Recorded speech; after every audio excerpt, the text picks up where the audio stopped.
Bueno, hermanos, buenas tardes a todos los que ya están presentes en esta hora.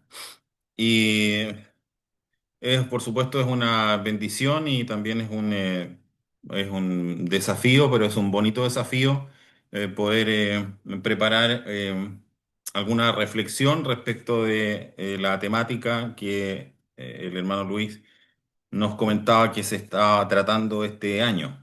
Y, y bueno, como ya ha sido anunciado, el título de la meditación, de la reflexión de esta tarde, justamente corresponde a a la segunda parte, que se llama Escogido para ser siervos de Dios.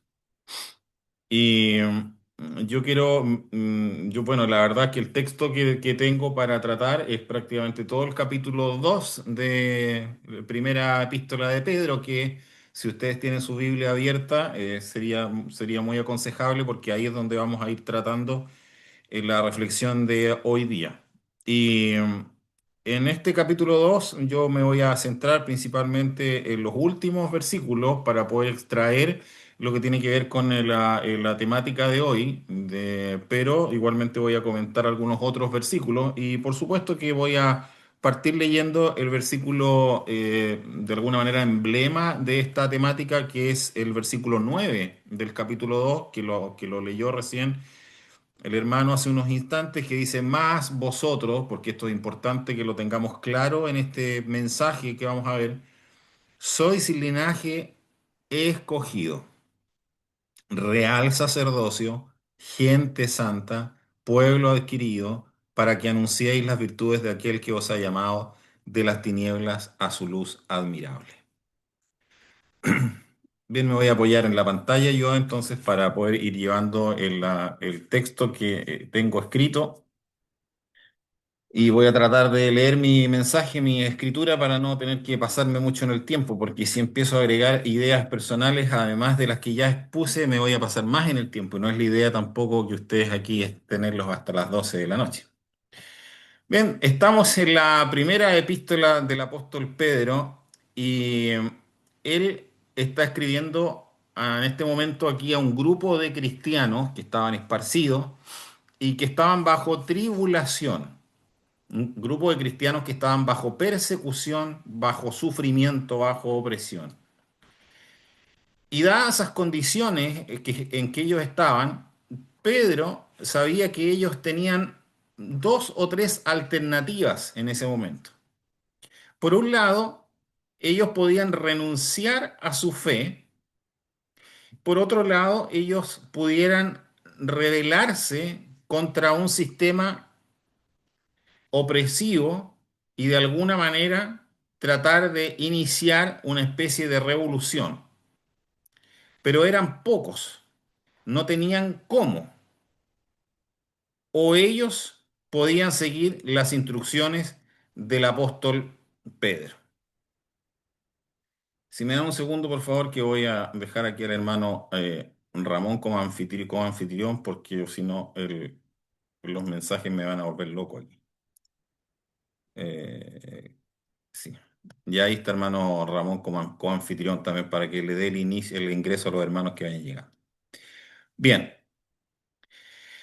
desde el capítulo 2 del versículo 11 el capítulo 2 hasta el capítulo 4 versículo 11 Pedro les ayuda a ellos a entender cuáles son sus obligaciones en la sociedad en la que ellos vivían. Y por consecuencia también eso aplica o nos instruye a nosotros mismos. Pedro sabe que en la iglesia no hay judíos ni gentiles, ni hombres ni mujeres, ni libres ni esclavos. Todos somos hijos de Dios y tenemos todos un mismo estado, por así decirlo. Pero en la sociedad en la que nosotros vivimos hay jerarquías, hay niveles de autoridad que necesitan siempre ser respetados. De hecho, en todas las instituciones humanas que nosotros conocemos existe tal cosa. Por tanto, en esta epístola, Pedro habla de someterse a todo tipo de autoridad. Eso es lo que él va a hablar aquí. Nos debemos someter a todo tipo de autoridad. Y de hecho Pedro menciona 5 veces la necesidad de la sumisión a una autoridad aquí en su epístola. Lo hace en capítulo 2 13, en el capítulo 2 versículo 18, en el 3 1, en el 3 5 y en el 3 22. Pedro está consciente de que Dios ha organizado la sociedad, ha hecho la creación entera en términos de grados de sumisión. Nosotros sabemos que en la misma creación hay distintos niveles de jerarquía y hay también ciertos ciclos también dentro de la naturaleza. Bueno, Pedro habla anteriormente diciendo sométanse a toda institución humana. E inmediatamente después él entrega las razones por las cuales él entiende que nosotros debíamos someternos a toda ordenación humana. Y la primera es por respeto a Dios. Lo dice el versículo 13. Y en otras palabras, nuestra sumisión a una institución humana de autoridad no tiene que ver con de quién es la persona que está en autoridad, sino que tiene que ver con que el Señor, nuestro Dios, así lo ha ordenado. Y la segunda razón, dice Pedro, porque esta es la voluntad de Dios, que haciendo bien, versículo 15, hagáis callar a la ignorancia de los hombres vanos. Que nuestro testimonio, en nuestro estilo de vida, sea tal que aquellos, como estos soldados aquí, pudieran tener cosas contra nosotros, ira, odio, resentimiento, rechazo incluso, pero pudieran ellos enmudecer frente a nuestra forma de caminar. Pedro menciona a manera de ilustración, dice él, versículo 14, versículo 13, sométanse al rey como a un superior. Y el versículo 14 dice, a los gobernadores como enviados por Dios.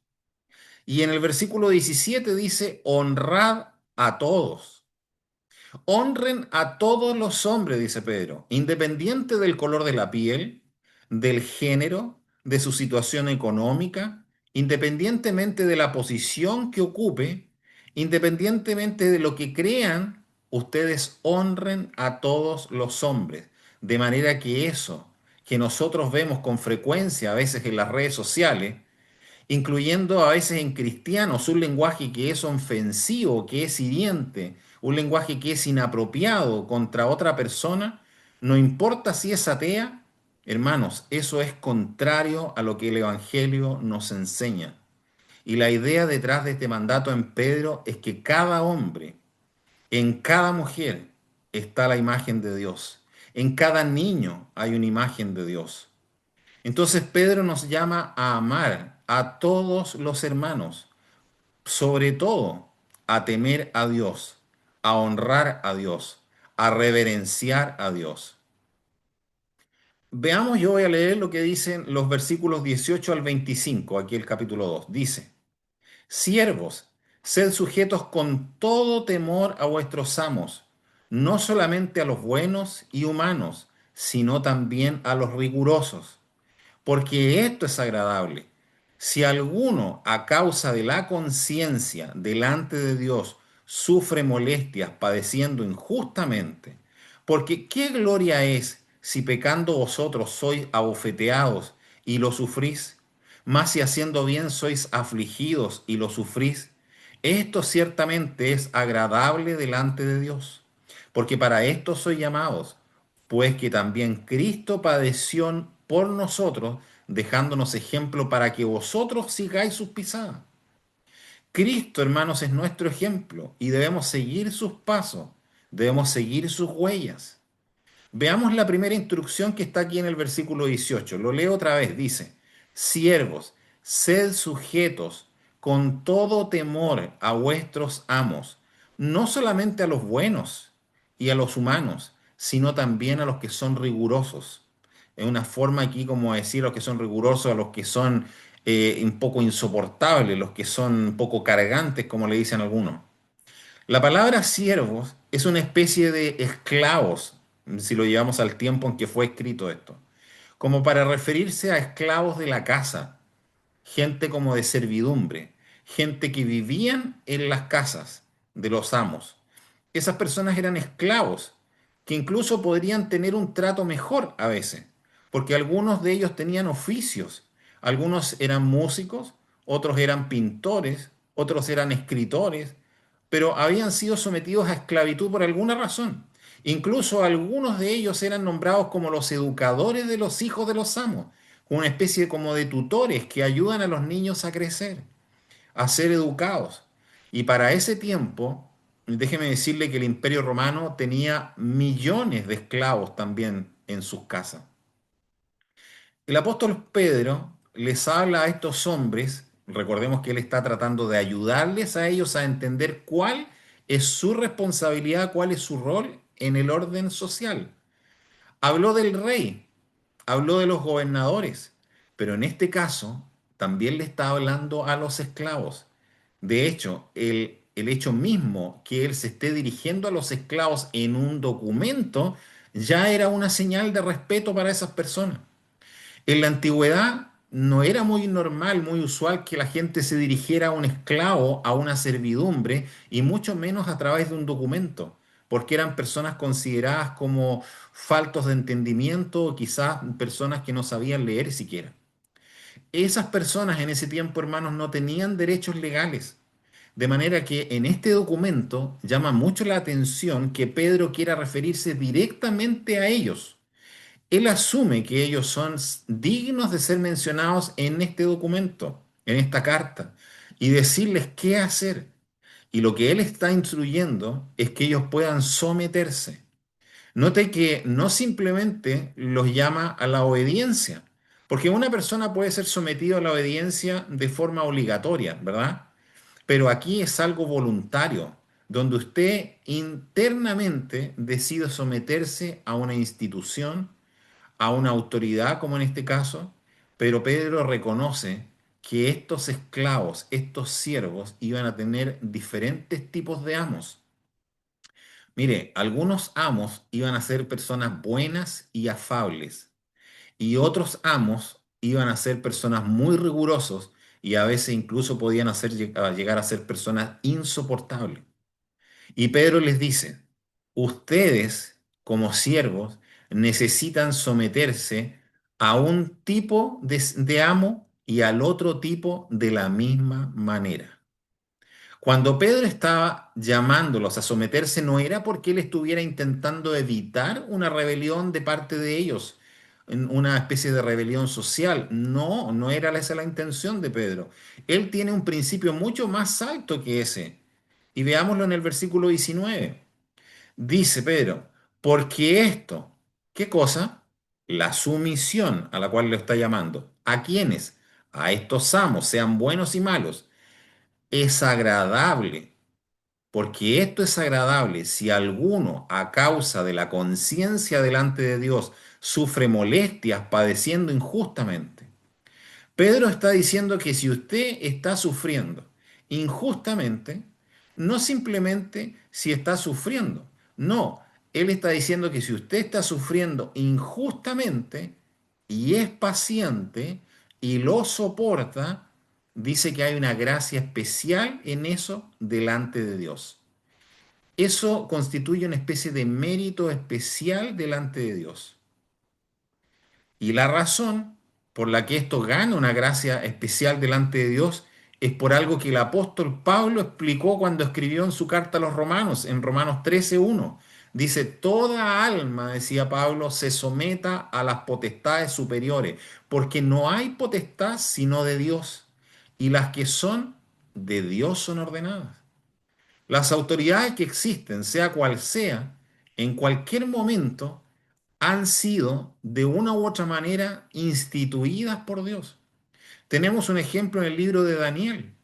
Dios le dice, por medio de Daniel, al rey Nabucodonosor, que era un emperador ateo y malvado, le dice, yo te he dado toda la tierra, todo lo que estaba conocido hasta ese momento, con todos sus habitantes, incluyendo los animales que están sobre estos lugares.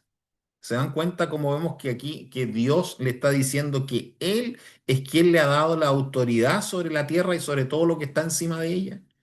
Si yo me rebelo, hermano, contra eso, contra las autoridades instituidas por Dios, escucha Pablo en Romanos 13:2, dice, así que el que se opone a la potestad, a la ordenación de Dios está resistiendo, y los que resisten, ellos mismos ganan condenación para sí. Ahora tenemos el trasfondo entonces de por qué Pedro está diciendo lo que está diciendo.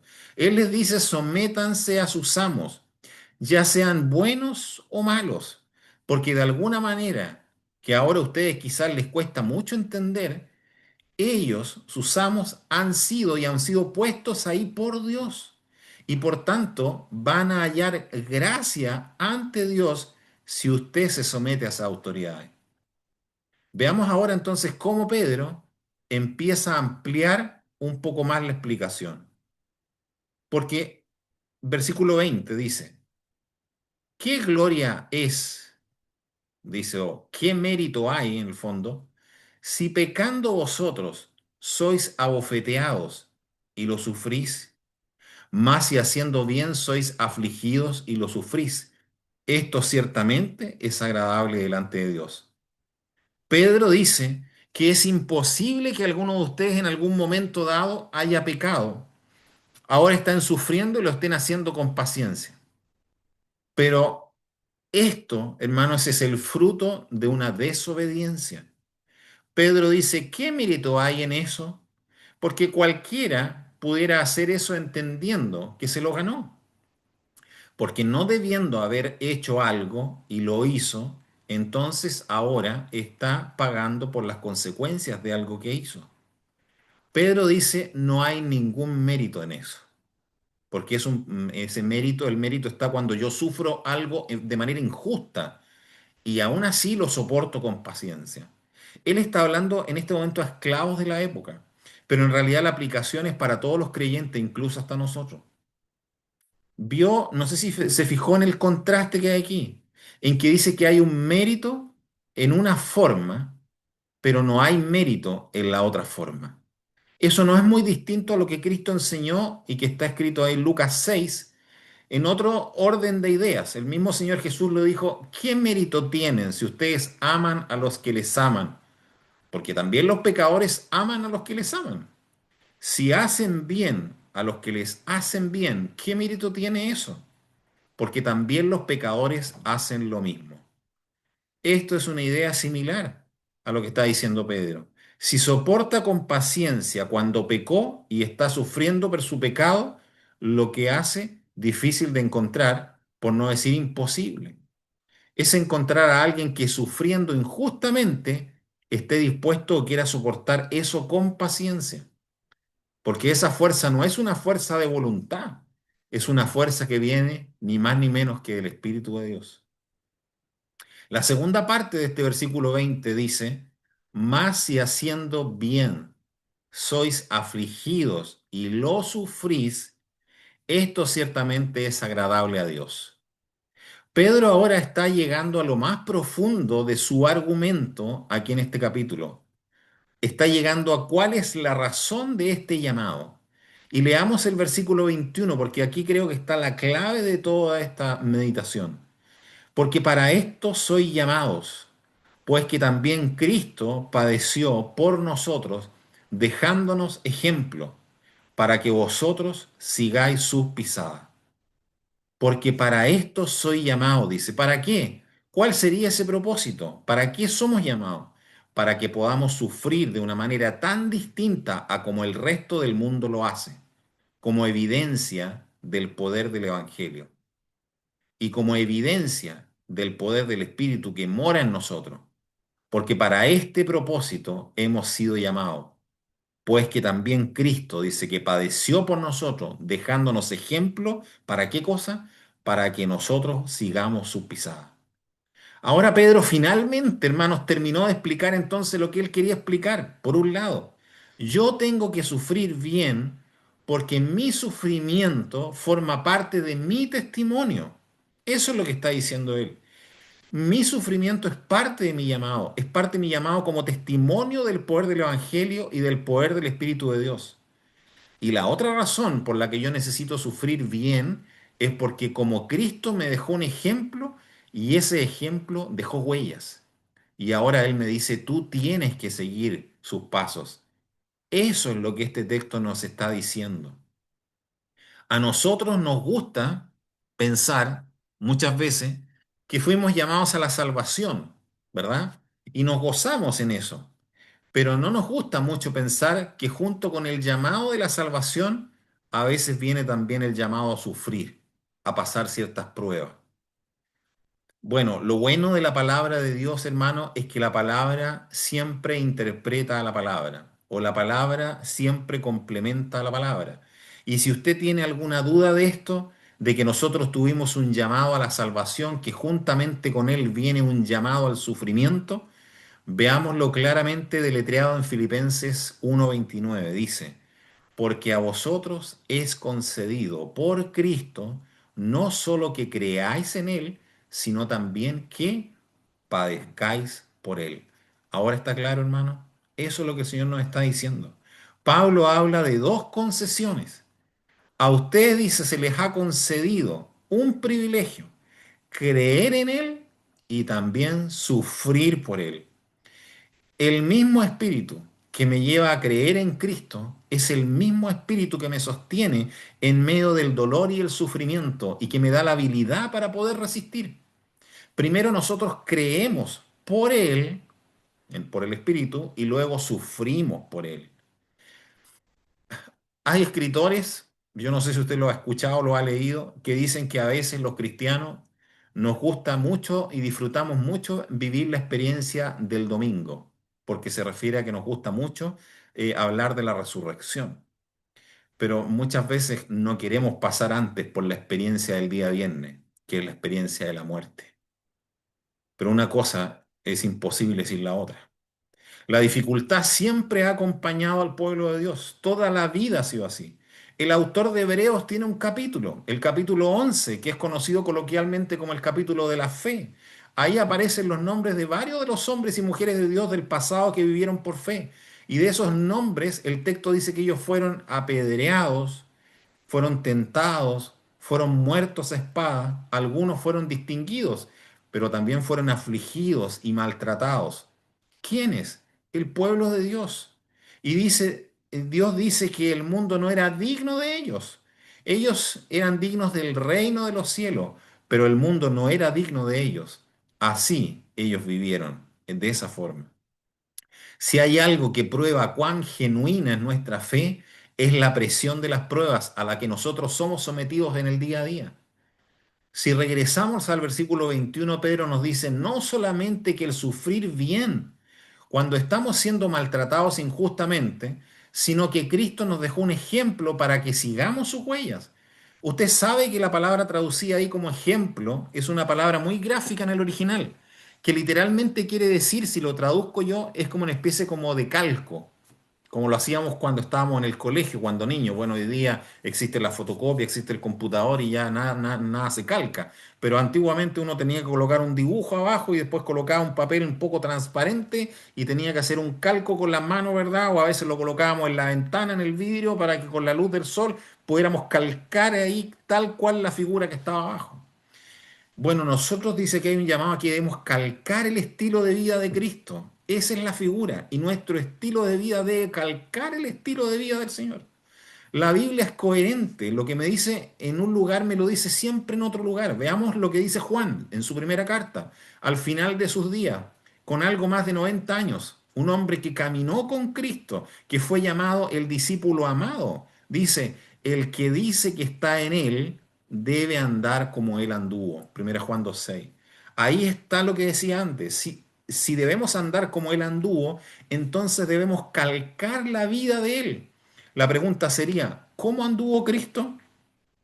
Digamos que de forma mansa, humilde, obediente, dependiente, perdonando, amando, reconciliando, dando, sanando. Y podríamos continuar con una lista larga de cómo Cristo anduvo. Juan dice, anda como Él. Y Pedro dice, calca su estilo de vida. Pregunta para nosotros ahora. ¿Cómo estamos caminando hoy cada uno de nosotros? El Señor Jesucristo no solamente nos dejó una enseñanza para ser recordada, Él nos dejó un modelo de vida para ser imitado. Cristo, en su paso por la tierra, modeló lo que Él enseñó. Y esa es la meta hacia la cual nosotros debiéramos estar corriendo, aunque fallemos en el camino. A veces una vida modelada vale más que 100 palabras, hermanos, más que 1000 palabras. A veces una vida modelada vale más que todo lo que se habló durante toda una vida. Pero Pedro no nos deja en el aire. Veamos ahora el versículo 22 lo que dice, el cual no hizo pecado, refiriéndose al Señor Jesús, ni fue hallado engaño en su boca. Pedro dice que la persona a la cual se va a referir ahora, en los siguientes versículos, de cómo fue tratada, él está diciendo y él aclara que no es alguien ni como usted ni como yo. Y porque si alguno de nosotros nos tratan injustamente, en parte quizá es porque nosotros lo merecemos, porque somos personas caídas, porque somos pecadores.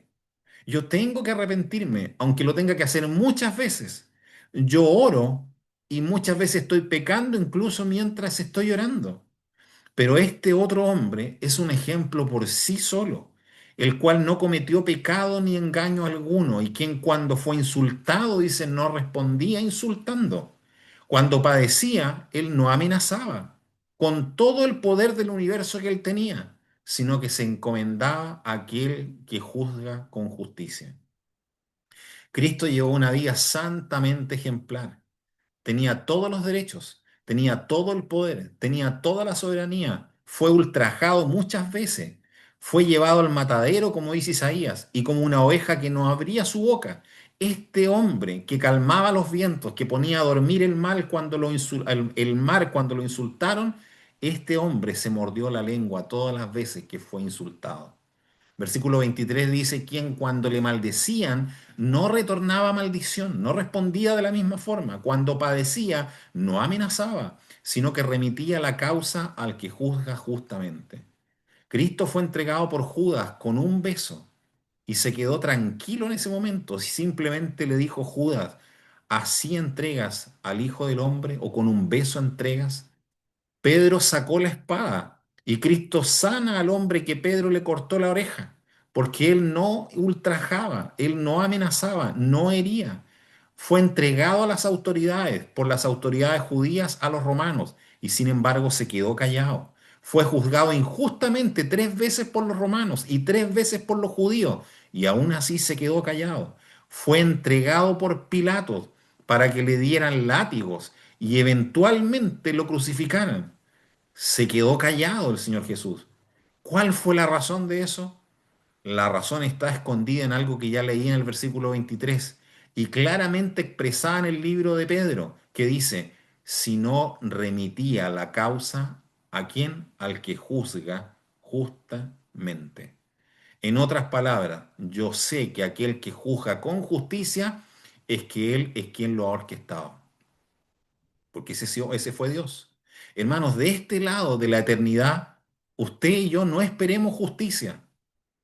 No lo vemos todos los días. Uno ve casos, ve situaciones y uno ve que la justicia humana no es aplicada, no se ve justicia de parte de nada ni de nadie, porque simplemente porque no hay justicia en la tierra, no hay justo, dice la palabra, ni aún uno, no hay ni siquiera uno, entonces no es posible que usted y yo recibamos un trato justo de nadie justo como Dios es justo. No. De manera que nosotros necesitamos encomendar nuestras vidas y nuestros testimonios a aquel que juzga. Llegará un día de redención de cuentas. Llegará un día donde Dios hará justicia. Llegará un día donde las intenciones y las motivaciones del corazón serán puestos sobre la mesa. Mientras tanto, el llamado es a tener la misma actitud que hubo en Cristo Jesús, que no consideró ser igual a Dios como algo a qué aferrarse, sino que se despojó a sí mismo y se hizo hombre y se hizo siervo y tomó la forma de hombre y murió y sufrió muerte de cruz. Cristo se humilló a sí mismo, lavó los pies, soportó insultos, vivió entre pecadores, finalmente él sufrió la muerte. El humillarse implica morir a uno mismo y él tiene que morir a sí mismo.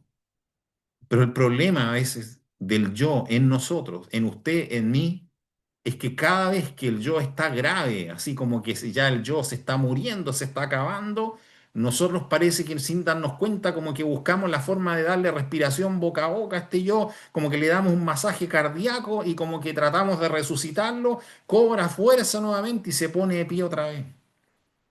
Nunca somos capaces de matarlo completamente. Es el yo el que nos hace demandar derechos y privilegios. Es el yo que no se queda callado ante los insultos y ante las injusticias. Cristo se humilló a sí mismo y en el caso nuestro, Dios tiene que frecuentemente humillarnos y si llegamos a tener algún grado de humildad es porque hemos sido previamente humillados. Esa no fue la experiencia de Cristo, Él se auto-humilló. ¿Y por qué él se automilló? Porque él ya era humilde, pero se automilló implicando dejar todo lo que tenía y condescendió. Él dice, yo condescendí, yo bajé hasta allá, bajé para hacerme una criatura y eventualmente un siervo de las demás criaturas. Entonces Pedro aquí nos llama a imitar su ejemplo. Quizá alguno podrá decir, ya, pero el hermano Marcelo me está comparando con Cristo, que él no tenía ningún tipo de pecado, era un hombre santo. Y yo soy humano, podrá decir usted. Yo no soy como Cristo. Entonces, bueno, déjeme hacer entonces la comparación con un ser humano que no tenga nada de divinidad, como usted y como yo. El apóstol Pablo, 1 Corintios 4. Dice, hasta esta hora hambreamos y tenemos sed y estamos desnudos y somos heridos de golpe y andamos como vagabundos, dice. Y trabajamos obrando con nuestras manos. Nos maldicen y bendecimos, padecemos persecución y sufrimos, somos blasfemados y rogamos. Imagínense, los blasfemaban y ellos hacían oración. Hemos venido a ser como la hez del mundo, como el desecho de todos, dice Pablo. Hermano, el apóstol Pablo está diciendo esto. El gran apóstol Pablo con su ministerio a cuesta. Él dice, somos la hez, el desperdicio, la escoria del mundo, dice Pablo. Y si el ejemplo de Pablo, hermano, sigue siendo todavía mucho para nosotros por la persona que fue Pablo, entonces, bueno, veamos y comparemos con Esteban, el cual fue apedreado. Y él dice, Padre, dice, perdónales porque ellos no saben lo que están haciendo, no les imputes, no les tomes en cuenta este pecado. Pedro entonces nos recuerda algo más, porque resulta que Cristo soportó las injusticias, pero las injusticias son el fruto de nuestro propio pecado. Entonces Pedro nos dice ahora en el versículo 24, el cual mismo llevó nuestros pecados en su cuerpo sobre el madero, para que nosotros, siendo muertos a los pecados, vivamos a la justicia, por la herida del cual habéis sido sanados. Las injusticias que otros nos hacen, sobre todo cuando son hijos de Dios, Cristo pagó por ellas. Entonces Cristo me está diciendo, no vengas tú a ofender para atrás, porque yo ya pagué por lo que te están haciendo a ti ahora. Cristo fue tratado injustamente porque ya había violado la justicia de Dios. De manera que Cristo es nuestro ejemplo por excelencia de cómo debemos sufrir bien, como debe ser. Al mismo tiempo, nuestra obediencia no es garantía de que nos va a ir bien en la vida. Si alguno está pensando así, entonces hay que leer un poco más la escritura. Yo espero que no es así. Pablo le escribe a Timoteo y le dice, todo el que quiera vivir piadosamente será perseguido. Nosotros estamos en territorio enemigo, hermanos. Esto es un campo de batalla donde vivimos. Y el enemigo sabe que él no puede ir a un encuentro con Dios de uno a uno, de igual a igual. Satanás lo sabe. Imposible de pensar. Pero a él le encanta, a Satanás le encanta hacer sufrir a los hijos de Dios. Yo creo que si usted tiene un enemigo más poderoso que usted y le da a elegir, ¿te hago sufrir a ti o hago sufrir a tus hijos? Yo creo que sin duda usted diría, hazme sufrir a mí, ¿verdad? Pero el enemigo sabe que le va a causar más dolor a usted si él pone a sufrir a sus hijos. Por lo tanto, el enemigo, que es Satanás, le encanta hacer sufrir a los hijos de Dios. Y por otro lado, a Dios también le gusta ver a sus hijos soportando el dolor y el sufrimiento. ¿Para qué? para la gloria de su nombre y testimonio del poder del Evangelio y del poder del Espíritu de Dios en nosotros. Dos deleites completamente diferentes. Hay uno que se deleita en la maldad, que ese es Satanás, y Dios que se deleita en el dolor que la maldad produce cuando nosotros tomamos lo soportado y lo convertimos en gloria. Versículo 24b dice, por la herida del cual habéis sido sanados, sus esclavos en las manos, perdón, sus clavos en las manos, en sus pies, sanaron su alma y sanaron mi alma, hermano, dándonos salvación, librándonos de la condenación por medio de la regeneración, llevándonos a experimentar liberación. Pedro cierra el texto con el versículo 25 que dice, porque vosotros erais como ovejas descarriadas, mas ahora habéis vuelto al Padre y obispo de vuestras almas. En otras palabras, es verdad que están sufriendo, dice Pedro. Es verdad que están en dificultades, es verdad que hay persecución, pero ustedes estaban en condiciones peores antes de venir acá. Porque todo el mundo va a experimentar algún grado de dolor, de sufrimiento, de persecución, y sin la presencia ni la gracia de Dios para fortalecernos y sostenernos. Así estaban ustedes, dice, estaban perdidos, no tenían guardián, no tenían pastor, pero ahora ustedes fueron encontrados, fueron sanados, fueron prometidos cosas extraordinarias y ahora tienen un pastor, tienen un guardián, tienen poder que los sostenga, tienen promesas que están garantizadas. Pueden tener paz interior de manera que Dios está con ustedes en medio de la tribulación que ustedes están padeciendo. No olvide el versículo clave. Fuimos llamados a calcar su estilo de vida, a seguir sus pasos. Me voy a permitir agregar un poco más antes de terminar. Por último, para terminar, quiero leer los versículos 13 al 17. Me voy a ir atrás de lo que leímos antes. Del 13 al 17 dice, sed pues sujetos a toda ordenación humana por respeto a Dios, ya sea al rey como a superior, ya a los gobernadores como de él, enviados para venganza de los malhechores y para loor de los que hacen bien.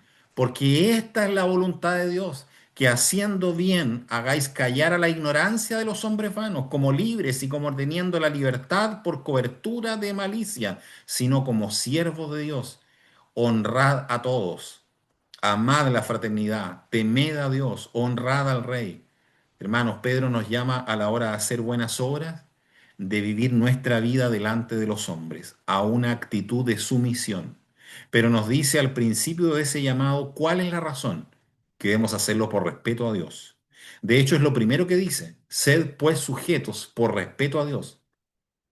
La razón que es que nuestro sometimiento, hermano, no es a los hombres, es al Señor, que quiere que nuestra sumisión brille delante de aquellos que no creen y nuestra vida luzca hermosa o que el Evangelio luzca atractivo porque nuestra vida lo está reflejando. Entonces Pedro da algunos ejemplos de cómo esa sumisión se da en el plano práctico. Debemos someternos al rey como a cualquier otra autoridad. Romanos 13 dice que no hay autoridad que no haya sido puesta por Dios. Por lo tanto, si Dios la puso, entonces a mí me toca someterme. Como lo hizo Pablo en su momento, como lo hizo Daniel a Nabucodonosor, como lo hizo José a Faraón y así otros. Sométanse a los gobernadores, porque el texto dice que son como enviados de Dios. El versículo 17 dice en cuanto al resto de los hombres, porque ahí se mencionaron los reyes y los gobernadores, debemos honrar a todos, no importa si son hombres educados o no educados, honrenlos de todas maneras, no importa si son pequeños o grandes, honrenlos, no importa si son hombres de autoridad o están bajo autoridad, honrenlos. No importa si son personas adineradas o personas sin recursos, honrenlos de todas maneras. Y la razón de honrarlos es que ellos son portadores de la imagen de Dios y por tanto hay una dignidad de la vida humana intrínseca a ellos. Además, dice Pedro, temed a Dios y témelo de dos maneras, reveréncialo y hónralo, pero también teme a su disciplina, si eres hijo, y teme a su ira, si eres incrédulo. Antes de cerrar esta porción de su carta, entonces Pedro nos da dos últimas instrucciones. Nuestra meta es una buena conducta para honrar a Dios y desplegar su carácter. Pero ahora Pedro nos da otra razón para una buena conducta. Dice el versículo 15, porque esta es la voluntad de Dios. Cada vez que leemos esa frase, aparece varias veces, esta es la voluntad de Dios. Como que de repente que haciendo bien hagáis callar a la ignorancia de los hombres vanos. En el contexto de la palabra de Dios, hombres vanos son aquellos que no han llegado a conocer la sabiduría de Dios. En el contexto de la palabra, la ignorancia de los hombres es aquellas cosas que ellos no conocen porque tienen que ver precisamente con la sabiduría de Dios. ¿Y cuál es la meta de acuerdo a Pedro? Que hagan callar, que hagan enmudecer. En buen chileno, que les den un tapaboca a esas personas, que les dejen mudo cuando vean nuestra vida. Hermano, eso pasó con Cristo. Los escribas y fariseos se reunieron y dijeron, tenemos que atrapar a este hombre. No podemos dejar que él siga así, tenemos que encerrarlo, enjuiciarlo. Pero sin embargo estaban como mudos, no sabían qué decir. Entonces vinieron y le crearon este halago, pero al mismo tiempo algo como tramposo, y le dijeron, maestro, sabemos que tú eres veraz, que tú amas la verdad de Dios con verdad y que tú no buscas el favor de los hombres. Y ahí le ponen la trampa. ¿Es lícito pagar impuesto al César? Ellos estaban enmudecidos, no sabían qué decir frente al Señor. Pilato no pudo encontrar falta en él. Herodes no pudo encontrar falta en él. El ladrón en la cruz sabía que Cristo estaba allí habiendo vivido una buena vida. Y el centurión al pie de la cruz dice, en verdad este hombre era hijo de Dios. La vida de Cristo no solo confrontó al mundo, también enmudeció al mundo. Eso es lo que Pedro dice, porque esa es la voluntad de Dios, que haciendo bien nosotros, dejemos muda a la ignorancia de los hombres insensatos. Y eso es lo que nosotros necesitamos procurar, vivir la vida que Cristo, de Cristo, de manera que nosotros podamos hacer enmudecer a todas las personas con las que nos relacionamos, a todas aquellas personas que ven nuestro andar, que Cristo pueda brillar en nosotros y que ciertamente nuestros pasos como peregrinos y extranjeros puedan ser un destello de su luz. Cualquier momento, hermano, es el momento propicio para comenzar a brillar y dar a conocer a Dios por medio de nuestra vida. Finalmente, ¿qué también luce mi estilo de vida como el estilo de vida de Cristo? ¿Qué también otros pueden determinar lo que la vida cristiana es? ¿Qué significa ser un cristiano? Lo que Jesús es al examinar nuestras propias vidas. Pensemos en pensemos en qué cosa yo debía haber dicho hace tiempo atrás o hace poco, pero que no la dije. ¿Qué cosa o a quién debía haber yo visitado, pero no lo hice? ¿A quién debía haber llamado, pero no lo llamé? ¿A quién debía haber consolado en este último tiempo y no lo consolé? ¿Qué también llevamos el nombre de cristianos, hermanos? Él nos dejó un ejemplo para que sigamos sus huellas. Y que el Señor nos bendiga en esta tarde. Voy a hacer una oración. Padre Celestial, le quiero dar las gracias, Señor, primero por la bendición tan hermosa, Señor, de poder sentirnos, Señor, sus hijos, gracias a Cristo, Señor, y su vida aquí en la tierra, y sobre todo por el sacrificio en la cruz, Señor, del cual usted lo glorificó y lo llevó, Señor, a su lado. Padre, quiero agradecer, Señor, por esa tan grande bendición de haber sido escogidos para ser sus hijos y por lo que eso significa día a día. Es un gran desafío, sin duda, y un desafío que quizás muchas veces no sabemos cómo llevarlo. Una meta que no hemos podido cumplir, un desafío diario al cual hemos fallado muchas veces. Eh, Pedro, Señor, nos hace una invitación y un llamado a una reflexión respecto de cuál debe ser nuestra actitud frente al resto de las personas. Que seamos esos siervos, imitadores del ejemplo de Cristo, a calcar la vida de Cristo. Para eso, Señor, necesitamos leer más su palabra. Ayúdenos cada día a ser deseosos del alimento espiritual, a buscar en ella el consejo, la corrección, la guía para nuestra vida y que podamos verdaderamente reflejar a Cristo en nuestra vida, que puedan conocer a Cristo a través de nosotros como Él espera. Él nos dejó un gran ejemplo, un gran desafío y le pedimos a usted, Señor, que por su Espíritu que está en nosotros, usted haga posible eso también en cada uno de los que estamos presentes en esta noche. Se lo pido por los méritos de Cristo. Amén.